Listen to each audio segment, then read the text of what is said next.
A man goes on a first date with a lady who brings 23 of her family members to the meal.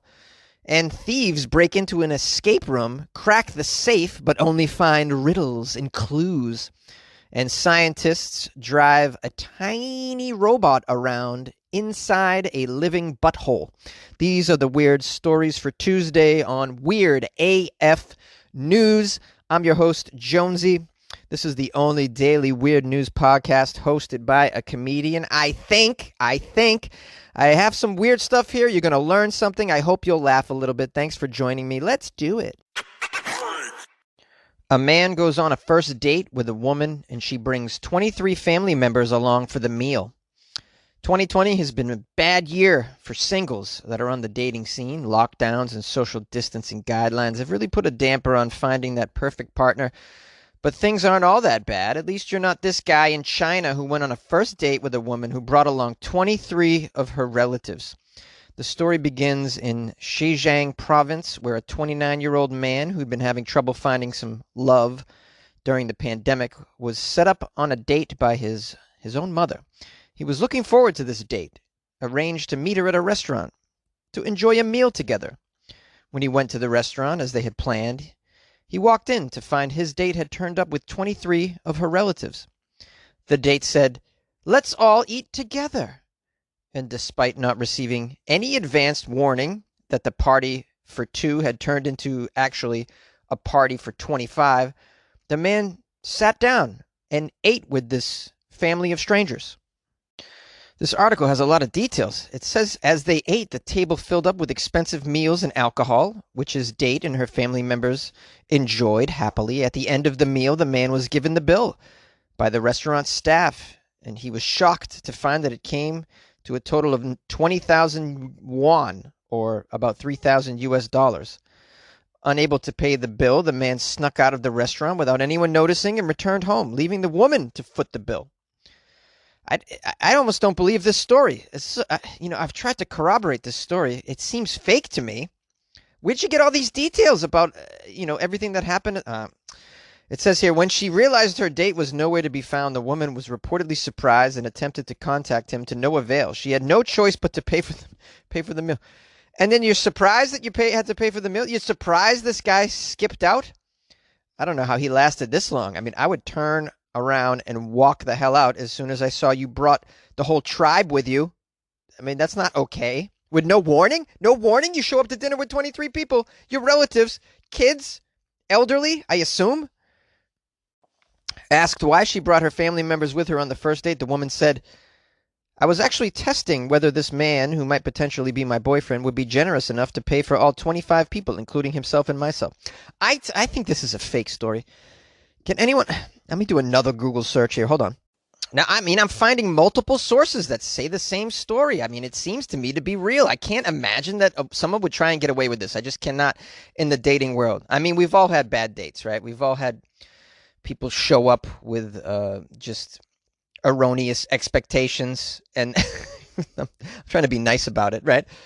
But, I mean, this is just a crazy person. The woman insists that she was the victim, as she ended up having to pay for the meal. How? How are you the victim here? You're surprised that you end up paying for the meal? I mean, you just totally sabotage a date and try to sneak your whole family in for some free food, and then you're surprised? It says here, people online weren't so sure about her being the victim. They commented that regardless of who pays on a first date, ambushing the other party with 23 of your family members is never going to go over well. The story ends here by saying, "So let this be a warning to anyone thinking of testing prospective partners when meeting them for the first time. If you do, be prepared for it to backfire spectacularly." Yeah, I mean, I think we all know that. That's pretty obvious. You gotta. It's a first meeting, right? It's a first date. So be normal. Be normal. The guy is partly to blame as well. I mean, he did continue. He sat down and ate with the family, so he's not completely off the hook here. You got to just turn around and walk out, buddy. I don't know what you're doing there. And because he ate and then skipped out, he actually, stole a meal technically himself as well, which is not okay. It's not okay. You should have just turned around, said, "I'm so sorry. I forgot. I got to go back home and walk the dog. I don't know. Come up with something. I got a Halloween costume I got to finish because it's going to be a big weekend for me. I got to go. Something. Or just straight out say, hey, this is supposed to be a date with you, not all of your entire family tree. A break-in at an escape room, but the thieves only find riddles when they crack the safe. Last week, an escape room called Mysterium in the Utrecht, Netherlands, was broken into. But the thieves that broke into this escape room didn't seem to be the sharpest tools in the box. Apparently, the perpetrators spent a considerable amount of time in that escape room trying to break into an antique safe. This safe was merely part of the escape room ambiance. It is a prop, therefore. It's part of the escape room. They think it's real. Hilarious. After battling with the safe for a while, they finally got it open, even though the key was actually hidden around the corner. When they cracked it open, they found riddles and clues, and that was it. Although there was no cash in the safe for them to walk away with, they did find $10, and they stole some candy and soft drinks. Score! Did you have a good time at the escape room at least? I mean, it costs a considerable amount to be in one of those escape rooms. What is it? It's like $50 a person. So they got, I mean, they had some free escape room time as well. So that's worth something. They had a good time. They beat the escape room, clearly. They cracked the safe and they managed to get out. So good for them. Good for them. Anna Maria Giantasio is the owner of this escape room, Mysterium, and she says this is not the first burglary they've had to deal with. Vandalism has been a recurring issue lately. Here's a quote from her. It is especially annoying that we have to deal with these kinds of matters. Such cowardly action in difficult COVID times will only bring us destruction and sorrow. Wow, that's pretty deep. Will only bring us destruction and sorrow. Yes, I agree. Despite the corona and the break-in, the Mysterium escape room is still open for groups of up to 4 people. Hey, that's pretty cool. I was wondering if escape rooms were still operating. I don't think they're operating in the States. Does anybody know? I'm not sure about that. It's tough to do an escape room right now. Anything indoor that's in cramped quarters is a bit risky these days. I know in Southern California, we're not even allowed to eat food in a restaurant indoors. It must have outdoor seating. But I think other parts of the country are a little lenient. So maybe there are escape rooms that are available right now.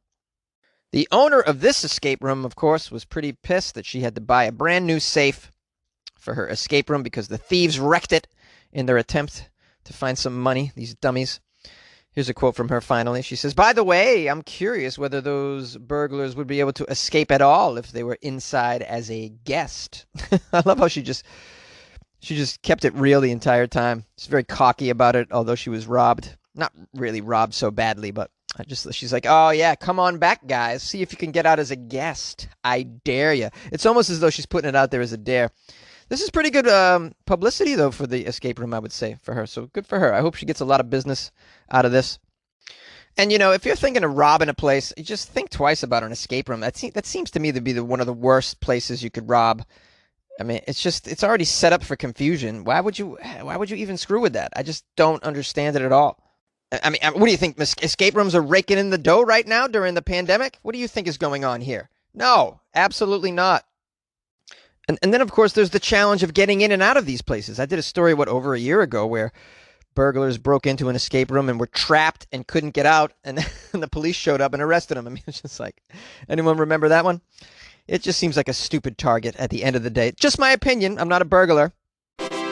You like podcasts? You're listening to my podcast. Maybe you thought to yourself, I'd like to make a podcast. Too difficult. No, not with Anchor. Anchor has free creation tools that allow you to record and edit your podcast from your phone or your computer.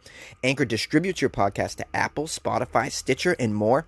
They have advertising integration, so you can even make a little money off your podcast. Everything you need to make a podcast in one place. Download the free Anchor app or go to anchor.fm to get started. And good luck with your podcast. Good luck with your creation. Good luck with your life, man.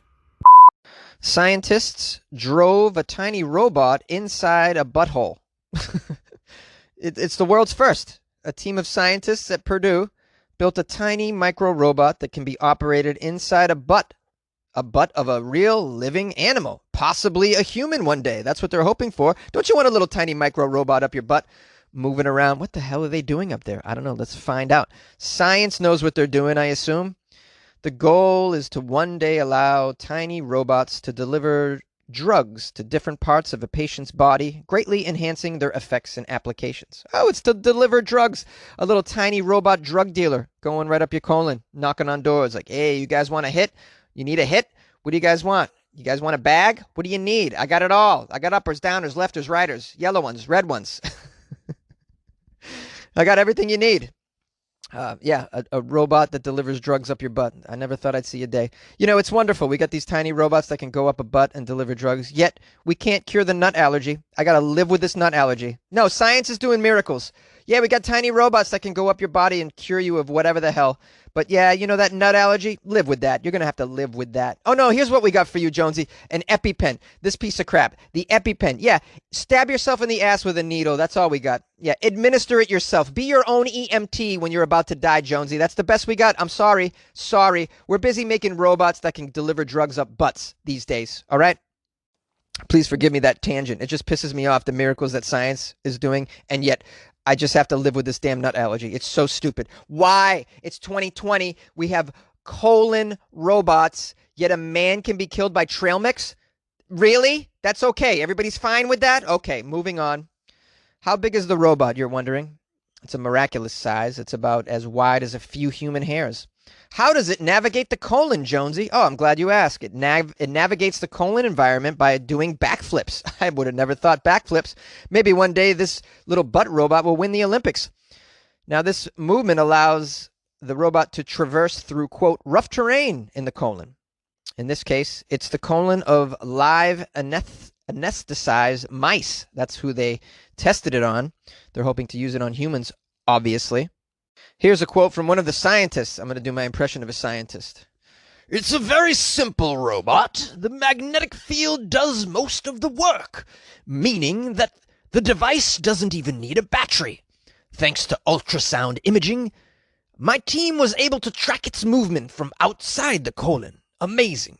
Moving a robot around the colon is like using the people walker at your airport, to get to a terminal faster. Not only is the floor moving, but also the people around you also moving. What makes it difficult is that going up the colon is like swimming, don't you know? It's like going upstream, like a salmon. In the colon, you have all these fluids and materials that are following along the path, but the robot is moving in the opposite direction. And as you can imagine, it's not an easy voyage. Moving up to large animals or humans one day may require dozens of robots. But we're looking forward to it. We can deliver multiple drug payloads to multiple sites right up the colon one day. That was a professor of biomedical engineering at Purdue. Wow, that was hurtful to do that impression. It was very guttural, But I think I captured the spirit of a colonic biochemist that puts robots up the butts of mice for a living. It says here, best of all, the researchers say it's producing hundreds of these tiny microbots is pretty cheap. And so this is something that they're very excited about. We're going to have a bunch of robots up our butts. Well, how do you guys feel like about this? You're going to allow robots to go up your butt? I mean, what happens afterward, though? After they deliver the drugs, you just poop out these robots? I don't understand. I got to trust that I'm going to poop out like 10, 12 robots that are up my butt. I don't know about this. I'm very, it's like when I've swallowed a Lego. No, I never swallowed a Lego, but you can imagine. It'd be that, it's that kind of, just nervousness that you got that in your butt and you're like, how do I need to get this Lego out of my butt? Or, I need to get these micro robots out of my butt. How? Would you just put a magnet at your butthole and just hope that it just sucks out the robots? How does it work? I need more information before I agree to have robots up my butt. Maybe I'm old school. I must be old school. Yeah, how do you guys feel? You down? You down with having robots up your butt? Wait, I mean, you're like, hey, bro, it depends on how good the drugs are, man. Yeah. Yay! Hey, guys, it's Jonesy, your loyal host of Weird AF News. You can trust that I'll be here for you 5 days a week doing weird news, teaching you something about the world, letting you know how weird it is, and that you're okay, and hopefully making you laugh. Times are tough right now for some of us, and I hope that you can find some solace and some reprieve. I don't even know what those words mean, but they sound pretty good. I hope that you can get some relief from the podcast, a distraction maybe a laugh or two, and I hope it adds something to your day. I'm grateful for everyone who's reached out to me and let me know how much this podcast means to them. Someone in particular that just joined the Patreon named Beth Spitzer, who I so appreciate. Thank you so much, Beth, for joining the Patreon and for the kind note that you left me. It was really touching. I want to read it to you guys as I give Beth a shout out, as I do everyone who joins the Patreon. So it's always something that I do. It means a lot to me to join if you join the Patreon. She wrote, Jonesy, I love listening to your podcast every day. Have been listening for at least 2 years. I used to hear it a day late because I'd listen while I got ready for work in the mornings, but now I get to hear it the same day since the pandemic has me working from home, and I switched to listening in the evening. As I change out of my work pajamas to shower and get into my bedtime pajamas. Yeah, I think a lot of people are doing that, Beth. A lot of people are just working in their pajamas. Life is pretty weird for a lot of us. She wrote, I appreciate that you record your comments and reactions to the stories in the moment without pre-planning jokes, and even your bad accents are hilarious. I especially enjoy when you do one that is way off, and then you laugh at yourself. Thanks for bringing daily joy during these strange times. Hopefully you can buy a cup of coffee and a Boston cream donut, since they're both your faves. Keep it weird. Beth. Yes, Beth, thank you. Yeah, I will buy a Boston cream donut and coffee. I have not had a Boston cream donut in quite some time, so maybe I'll treat myself. There is a nice donut shop near my place of employment, and they got some good stuff over there. So maybe I'll do that. Thank you, Beth. I so appreciate that. You guys can join the Patreon by going to patreon.com/weirdafnews. I posted something last night where it's called Ask Jonesy Anything. And the patrons are in there asking me questions, and I'm going to answer all those questions over the weekend. Probably Halloween night, I think. That's when I'm going to plan on doing it. And I may have a costume on, so that could be a treat. We'll see. We'll see how Jonesy's feeling. I also want to give a shout out to Mr. Christopher, who sent me an article and wrote, I meant to reach out to you sooner, Jonesy. I'm the listener who offset the bad review on Amazon. I'm going to be sending you some coffee too. Love the show. Spreading the word for you. Well, thank you. Thank you, Mr. Christopher. I appreciate that very much. And you can send me whatever the heck you want. It's all good. It's all good. And lastly, I want to show some love to Chrissy, who bought me some coffee off of my website where you can buy Jonesy a cup of coffee. Chrissy bought me more than one cup of coffee because she's super generous and appreciates me being highly caffeinated, I assume, when I'm recording these stories. And she wrote me a nice message. She said, keep dishing out the weird crap, Jonesy. It makes my mornings so much better. Heart. Heart to you too, Chrissy, for buying me coffees. I appreciate it so much. It feels great to wake up to, emails from people, pledges of support for the show. It means a lot to me. Thank you, Chrissy, and everyone who's supported the show, of course. You guys can go to weirdafnews.com where you can click on right on the homepage. It says, buy Jonesy a cup of coffee if you'd like. You can join the Patreon there. You can make a donation if you want to do that. It's not necessary, of course. I'll still be chugging along with the show, as always. But if you felt like you want to support the show, that's how you do it. You can support the show in other ways too, if you feel like it, out of the kindness of your heart. If you'd like to tell a friend about the show, I'd really appreciate that. That's a great way to spread the word. Suggest a podcast to a friend. I've suggested many podcasts to many friends, and I've had many podcasts suggested to me. So yeah, it's something that I think we're all used to now. Hey, what are you listening to? It's like it used to be that you would suggest what Netflix series, and now it's like you can suggest podcasts now as well. It just seems to be a thing. And let me see, is that about it? Yeah, I think that's all the due diligence. If you'd like to follow me on Instagram, it's @funnyjones, and you can always email me an article if you got it. It's funnyjones@gmail.com. And I guess that's about it. Thank you so much, guys, for listening, and we'll see you tomorrow.